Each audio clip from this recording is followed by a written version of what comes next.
네, 2주 만에 뵙겠습니다. 제가 막 낯설거나 그러진 않으시죠?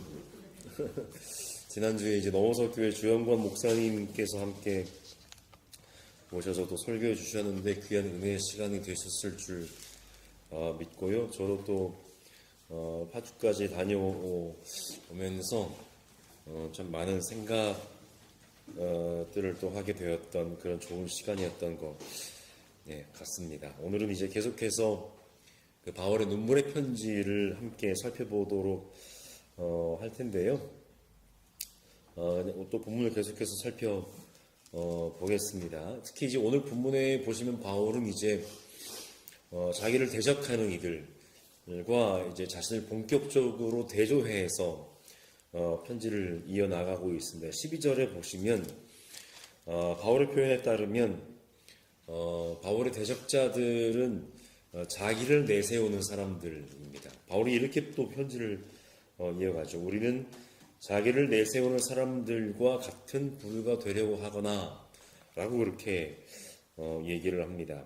여기서 이제 자기를 내세운다라고 하는 것은 이제 중요한 주제 중에 하나였던 추천장인데 자기 스스로를 추천한다라는 뜻인데 바울의 대적자들은 이제 스스로를 고린도 교인들에게 추천함으로써 내세움으로써 이제 그들의 환심을 샀다라고 하는 것입니다.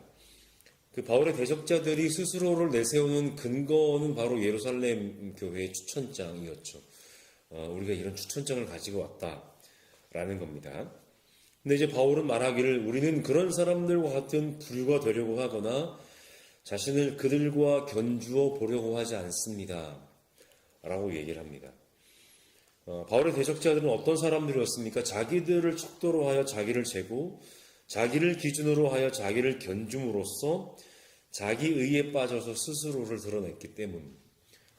어떻게 보면 바울은 좀 답답하고 좀 갑갑한 사람들이었던 것 같습니다. 조금 현실적인 문제들과 좀 타협을 하면서 좀 살아가면 어떻습니까? 좀 자기 고집 좀 꺾고 그냥 다른 사람들 하는 것처럼 그렇게 좀 하면 조금 그나마 편한 길을 갈 수가 있었을 텐데 이게 답답한 건지 자기 원칙이 확고한 건지 어쨌든 바울은 또 편지에서 굳이 또 이런 말을 해야 되나 싶은 말을 또 그렇게 하고 있습니다. 우리는 그런 사람들과 같지 않다는 거예요. 참 어리석습니다. 어쨌든 그 바울의 대적자들은 자기들이 기준이어서요. 늘 자기들이 기준인 사람은 어떤 사람들입니까? 자기 의가 충만한 그런 사람들입니다. 나는 괜찮은 사람이야 라는 그런 모습을 가지고 살아가고 있는 것이죠. 그런데 바울은 그들의 그런 모습이 어리석기 짝이 없다고 비판을 하고 이 말은 곧 자신은 어리석은 사람이 되지 않기 위해 부단히 애를 썼다라는 것이죠. 고린도후서 4장 2절에 따르면 바울은 그런 대적자들과 달리 하나님 앞에서 모든 사람의 양심에 스스로를 떳떳하게 내세웁니다. 그러니까 바울이라고 해서 자기를 내세우지 않는 것은 아닌데 그러나 그 내세움은 조금 다르죠. 바울이 내세우고자 하는 것은 바울이 스스로가 좀 뿌듯하다고 느껴야 되는 지점이라고 해야 될까요? 스스로가 뿌듯하다고 느끼는 지점이라고 하는 것은 뭐냐면 자기 의에 충만해서 지금 당장 사람들 앞에 자기가 어떤 대접받는 것이 아니라 모든 사람의 양심에 스스로가 떳떳하게 내세워지기를 바란다 라고 하는 것이죠. 그러니까 쉽게 말씀드리면 바울은 교회가 교회됨 위에 바로 세워져 간다면 그것이 바로 자기가 내세워지는 근거다라고 그가 지금 얘기를 하고 있는 것이죠.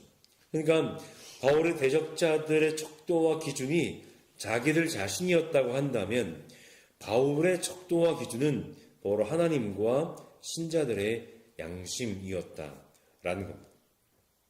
그렇기 때문에 바울은 그들을 어리석기 짝이 없다라고 얘기한 것은 반대로 나는 지혜롭다라고 뻐기는 것이라기보다는 그만큼 엄정한 척도와 기준으로 살기를 스스로 애썼다라는 뜻일 것입니다. 바울의 표현을 빌자면 고린도 후서 5장 10절의 말씀대로 그리스도의 심판대 앞에 서야 할 존재로서 늘 자신의 삶을 되돌아 보았던 것이라고 할 수가 있겠습니다. 그러니까 이런 의미에서 본문 13절에 따르면 10장 13절에 따르면 바울은 마땅한 정도 이상으로 혹은 필요 이상으로 자랑하려고 하지 않습니다.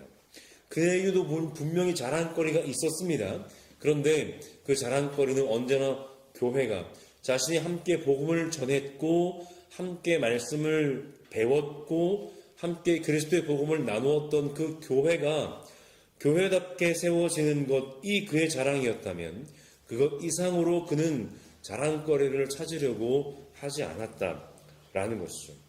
우리가 잘 알고 있는 것처럼 마땅한 정도 이상의 자랑은 늘 선을 넘기 마련이죠.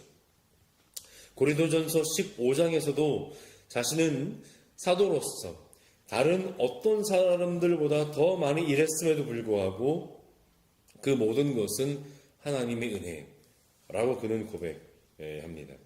자신의 삶을 진솔하게 되돌아보는 사람은 늘 하나님의 은혜를 고백할 수밖에 없습니다. 그러니까 바울이 편지를 쓰면서 늘 자신을 좀 드러내고자 하는 그런 대목들에 보면 뭔가 좀 필연적으로 자신의 자랑, 좀 자신을 내세워야 될 그런 대목이었음을 우리는 잘 알고 있습니다. 일종의 좀 수사적인 기법이었죠. 나라고 자랑할 게 없겠느냐라고 하는 그런 이야기였습니다. 그럼에도 불구하고 늘 나에게 있어서 바울에게 있어서 자랑거리는 바로 나를 불러주시고 나를 사도로 세워주시고 나를 통하여 그리스도의 복음을 전하게 하신 하나님의 은혜다라고 그는 늘 그렇게 이야기하고 고백했다는 것이죠.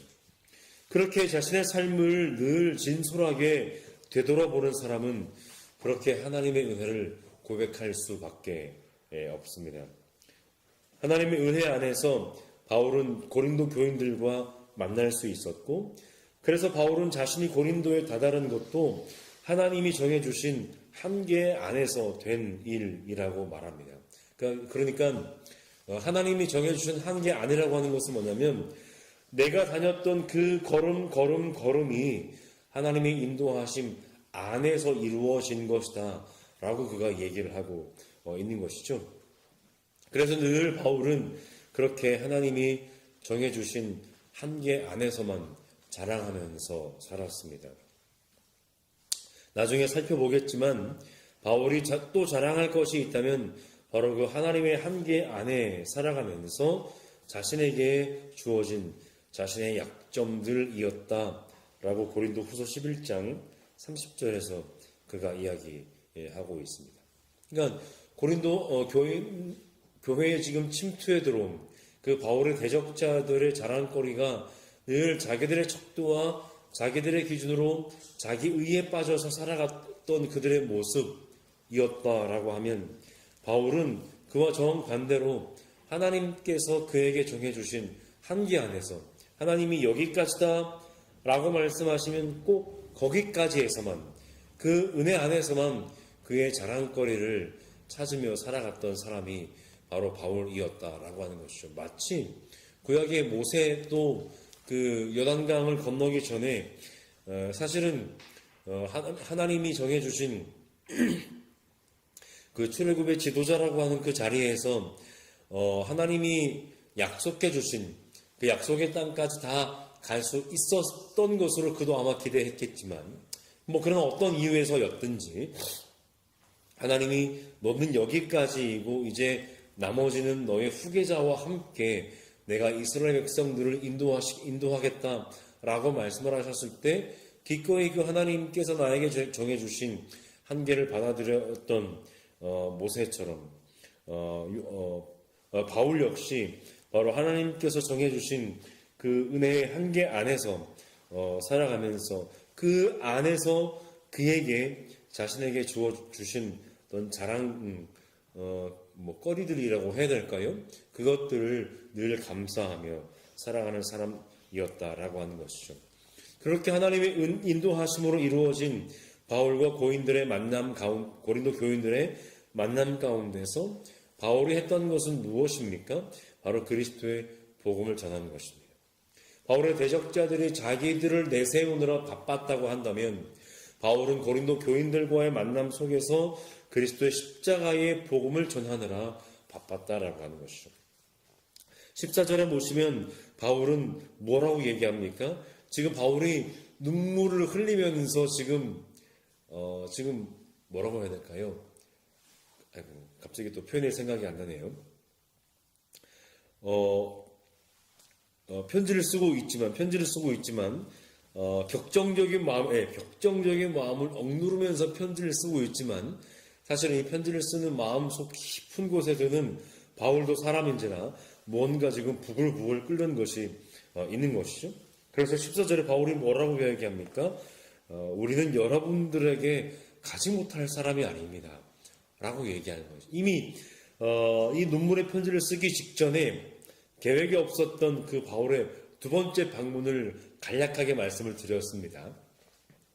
그런데 그 두 번째 방문에서 바울이 뭔가 좀 이막 급한 마음에 거기를 방문해서 뭔가 문제를 해결할 것이라고 기대했지만 그러나 문제가 해결되기는커녕 이 바울과 고린도 교회 사이에 더 이제 불난의 기름을 부은 그런 격이 되어 버리고 바울이 엄청난 수모를 겪고 돌아온 이후에 지금 편지를 쓰고 있는 것이죠. 그러면서도 바울이 지금 무언가 이 고린도 교회를 향한 이 그의 그 뜨거운 마음, 그러니까 이번엔 좋은 뜻으로 뜨거운 마음을 놓을 수가 없어서 사뭇 아쉬운 마음으로 지금 이 얘기를 하고 있는 것이죠. 우리가 여러분들에게 가지 못할 사람이 아닙니다. 라고 그렇게 얘기합니다. 아마도 지금 고린도 교회에서 계속 악화되고 있는 자신의 사도권을 염두에 둔 표현인 것 같습니다. 그래서 그는 다시 강조하죠. 자신은 고린도에 가지 못할 사람도 아니고 애초에 그들과의 첫 만남에서 그가 한 것은 오직 그리스도의 복음을 전하는 것뿐이라는 것입니다.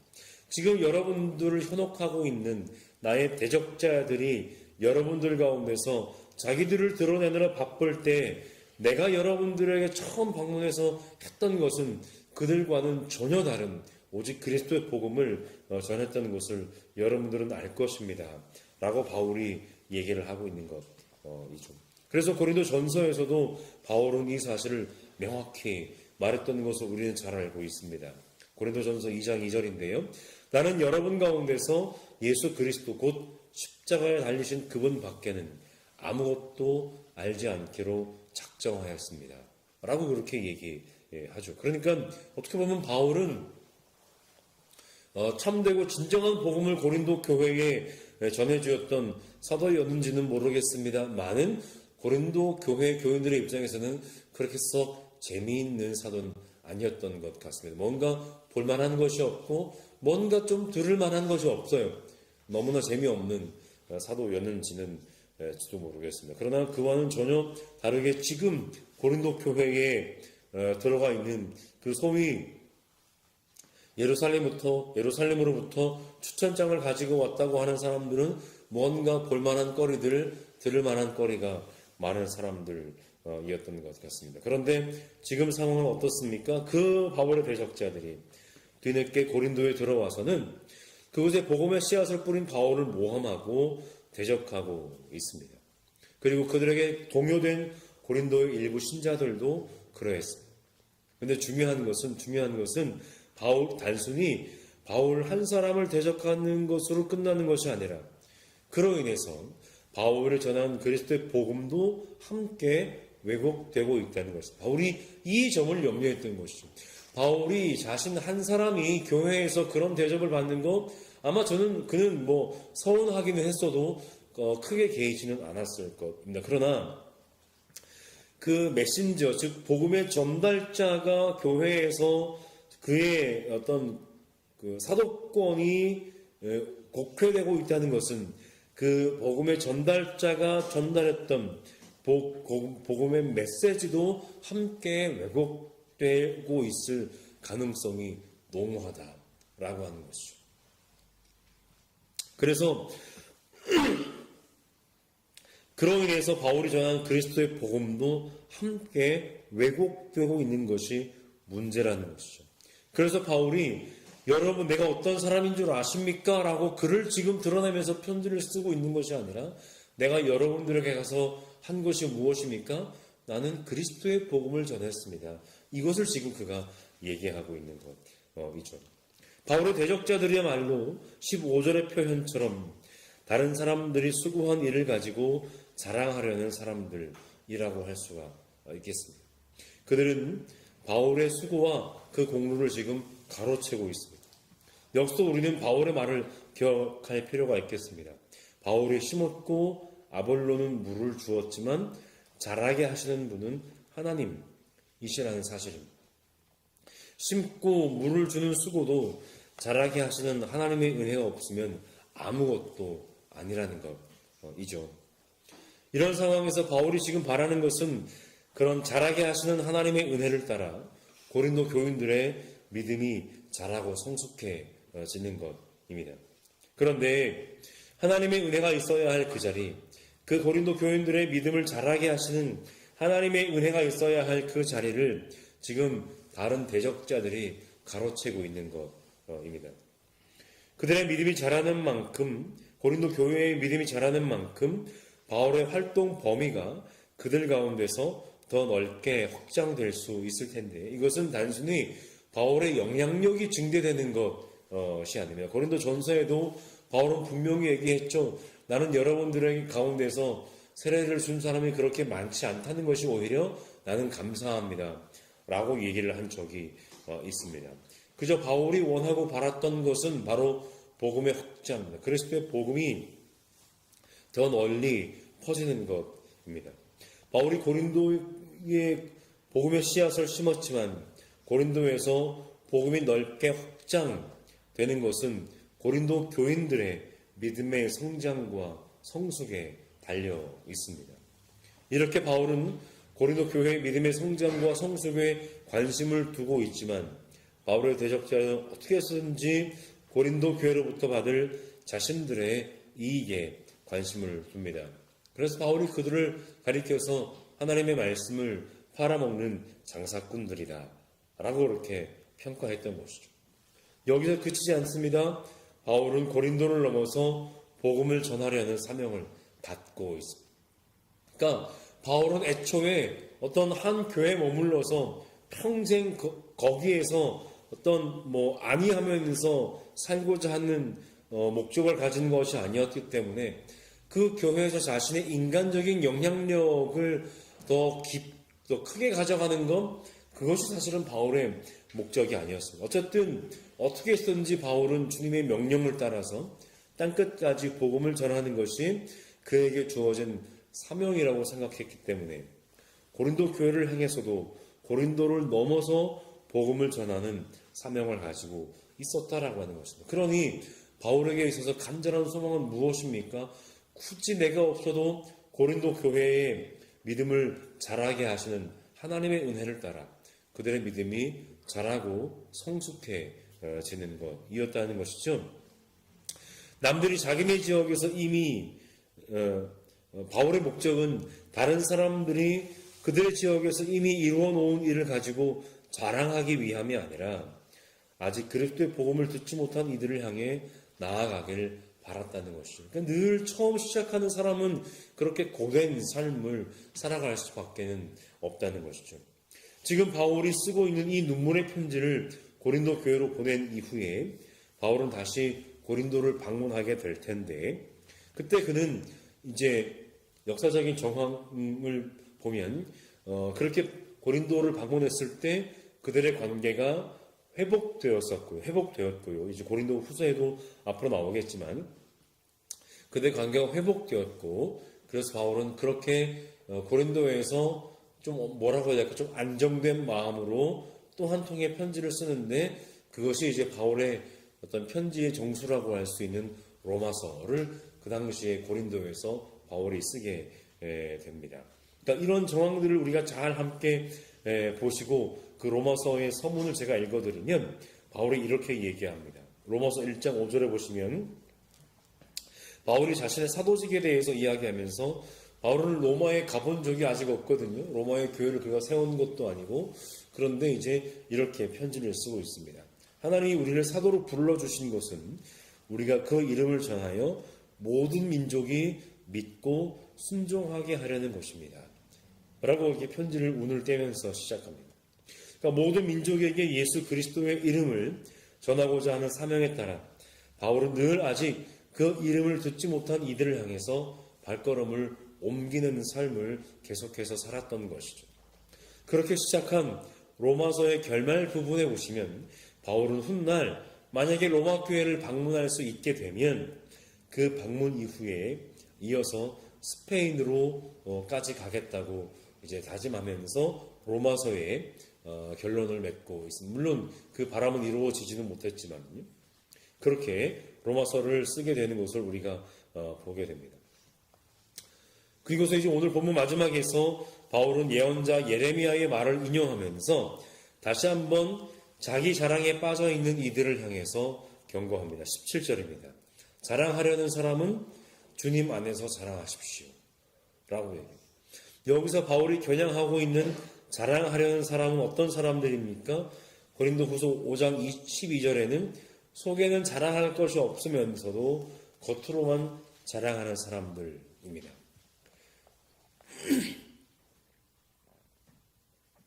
바울이 말하고자 하는 말은 명확합니다.